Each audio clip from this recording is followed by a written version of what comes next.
Market participants are increasingly exploring innovative strategies to capture growth, and one approach gaining traction is growth at a reasonable price, or more commonly known as GARP. It presents a compelling case for its integration into investment strategies focused on growth opportunities. Hello, I'm Andrew Geoghegan of Ausbiz, and today we're diving into how GARP is being applied in the Australian market.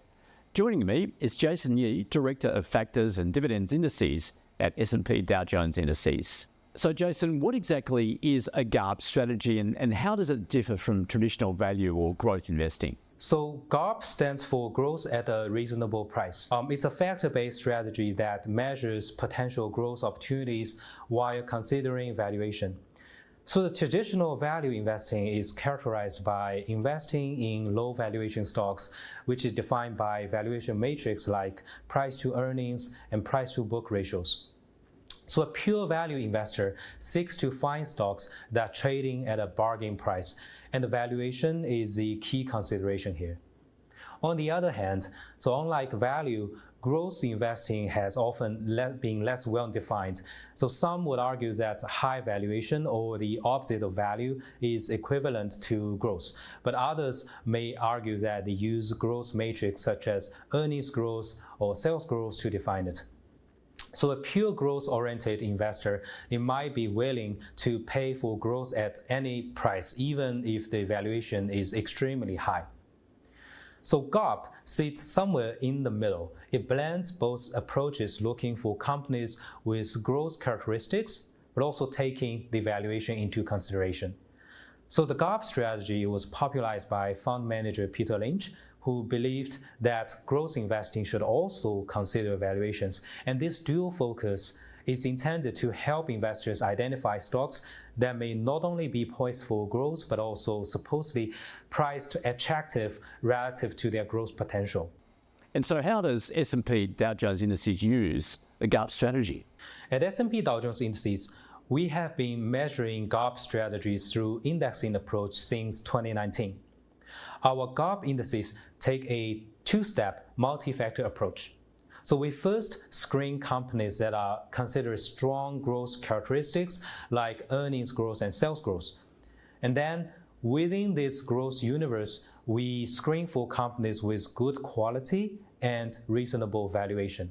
So an index measure a GARP strategy comes with a few unique characteristics.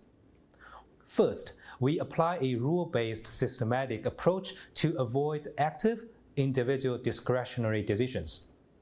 Second, the index comes with a comprehensive methodology that's publicly available on our website. So the index methodology describes the index construction in detail, and that provides transparency behind the strategy.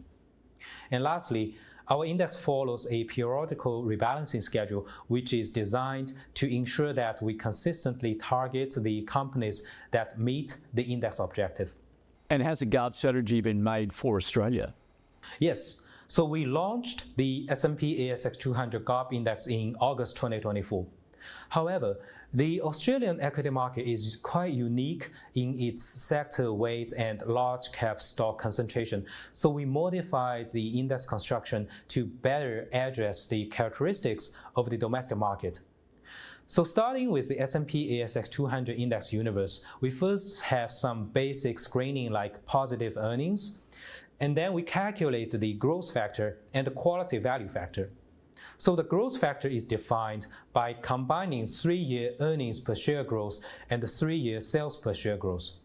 The quality value score combines the ROE and earnings to price ratio. And then we first select the top 150 stocks with the highest growth score. And within that growth universe, we select 50 stocks with the highest quality value composite score.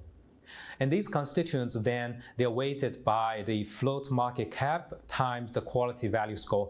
They're subject to a 10% single stock capping and a 10% single gig sector relative capping. And this index is rebalanced on a semi-annual basis in June and December. How has the S&P ASX 200 GARP index performed historically?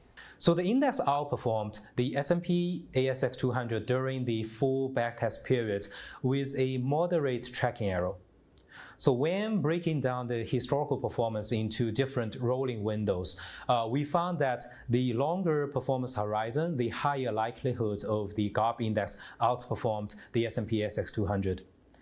And looking at the fundamental data, the S&P ASX 200 GARP index has historically had a higher EPS growth and SPS growth ratio, a lower price to earnings ratio, and a better ROE compared to the S&P ASX 200. And this is in line with what the index was designed to target. So a hypothetical combination of the S&P ASX 200 GARP index with the S&P ASX 200, it resulted in a better risk-return profile historically than a standalone S&P ASX 200. Well, thanks again, Jason, for your insights today. To learn more about how GARP strategies work for the Australian market and S&P Dow Jones Indices' latest data and research tracking markets across Australia, please visit the link below.